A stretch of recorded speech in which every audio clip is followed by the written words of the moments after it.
It's a really exciting day today, partly because we bring together two fantastic institutes, one with a tremendous reputation in land use and the other one with a tremendous reputation in plants, crops and how we deal with big issues like food security in the future. By bringing them together, it makes us absolutely globally competitive, and I think that's the real prize for the James Hutton Institute, is to be able to have that outward face to the world and be truly globally competitive. I was going to say, because there is a lot of feeling about the august institutions that the various scientists belong to. It's a big thing to merge, in effect. I mean, what's the upside to that? What's the thinking behind it? I think for most of us, if we look how science is developing, particularly in the 21st century, it's no longer the time where you can work in your own specialist area on your own and have a big impact. What we need to do is look at multidisciplinary or interdisciplinary, cross-disciplinary, whichever way you look at it, to look at science where you speak to others who have common interests but don't actually necessarily work in your specific area. What that allows us to do is to bring a great deal of imagination and innovation to some of the big challenges. And if we think of it, the big challenges are climate change, food security, water security. Those are things that globally we have to look at, and by bringing together the expertise and what you rightly identify are two fantastic institutions, bringing them together really opens up lots of opportunities, and I think that's what we'll see happening in the years to come.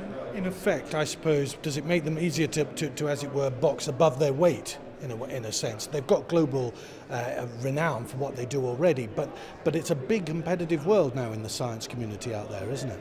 It's a very competitive world, and actually I would say they already box above their weight. But in terms of what are we offering now to the international community, it's actually a front door to an awful lot of science and technology knowledge and applied knowledge, and that's what the James Hutton Institute offers now. It's not that it didn't offer that before, it's just that you had to knock at more than one door, and in a very complicated life you have to make things easy for people, and I think that internationally now the James Hutton Institute will be that front door into the if you like, the excellent research that the individual institutes do, as well as what they might do in a more easy collaborative environment in the future. And finally, just give us a sense of the calibre of the kind of scientists we're dealing with here that are coming together. The people here are outstanding. I mean, if I just say Scotland in general, but that includes the researchers that we have in what was Macaulay Land Use Research Institute and the Scottish Crops Research Institute. In terms of our GDP, Scotland's impact in research is #1 in the world. So that's way ahead of the rest of the UK, way ahead of the US, Japan, France, Germany, all the research-intensive economies. And that's the calibre of the people that we're talking about at these research institutes.